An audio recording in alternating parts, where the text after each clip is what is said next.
Los especialistas de nuestro país han creado un día particular, el Día Nacional del Ataque Cerebral.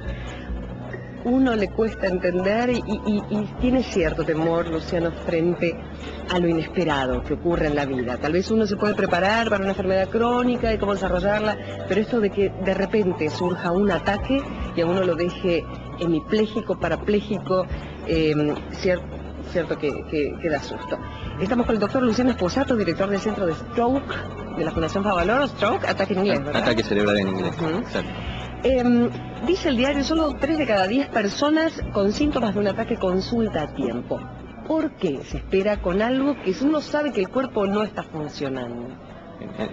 El tema es muy interesante porque si una persona tiene un dolor de pecho, si le duele el corazón, enseguida va a ir corriendo a consultar a la guardia y no va a perder ni un segundo.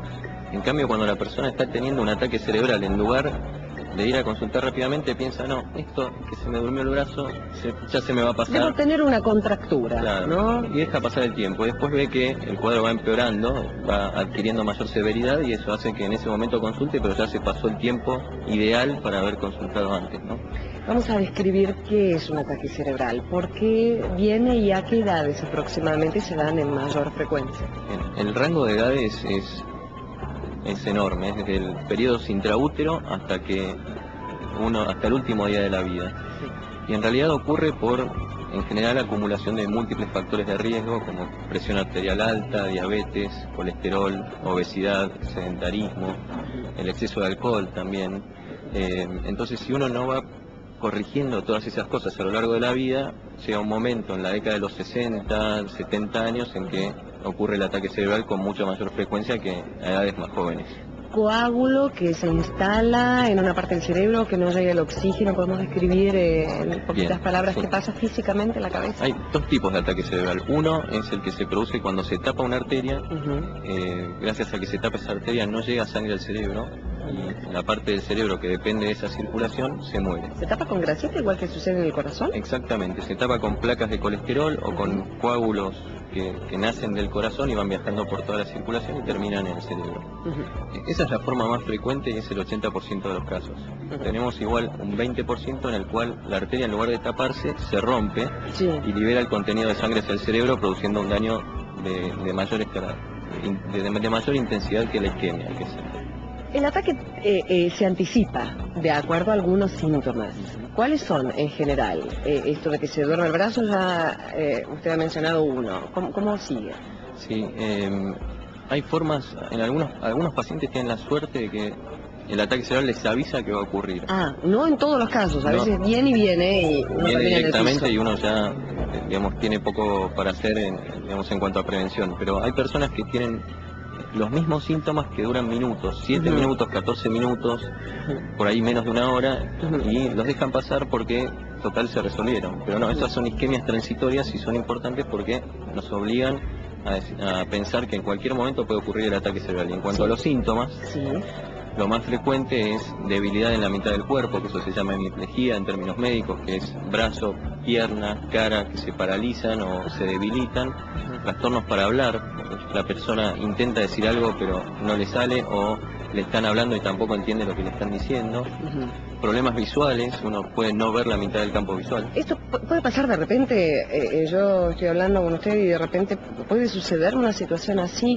digo, porque hay tanta información de estrés, de ataques de pánico, que pueden llegar a tener síntomas parecidos. El hecho de no poder hablar correctamente en una persona que está sufriendo un ataque de pánico o un estrés, un pico, también se puede confundir. ¿En qué medida el estrés incide en los ataques cerebrales? Bueno, es una excelente pregunta porque sirve para aclarar 2 cosas. Una, que casi siempre el ataque cerebral ocurre en forma súbita. Uno está perfectamente bien hasta que ocurre.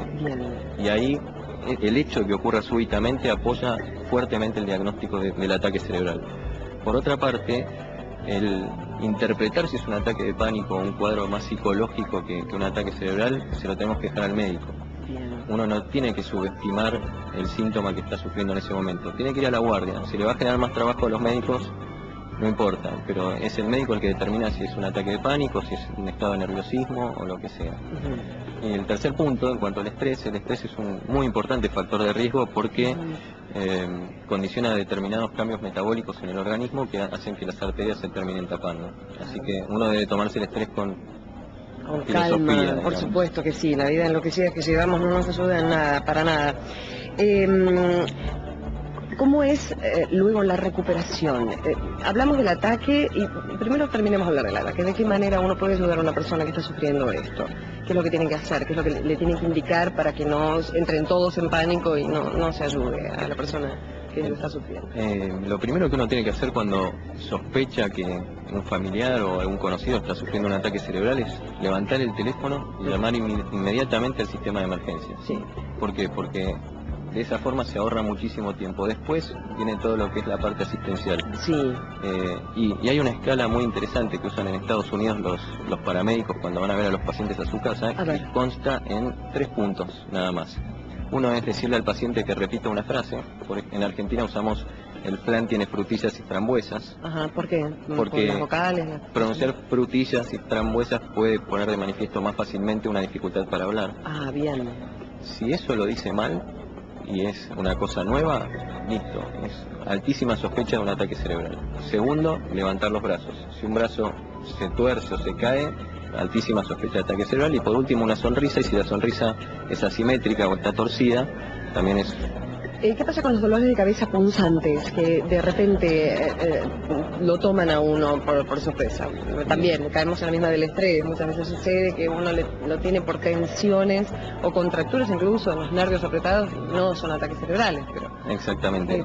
Lo característico de los dolores de cabeza que se relacionan con el ataque cerebral es que comienzan de forma súbita, bruscamente, y son muy intensos, más intensos que lo habitual.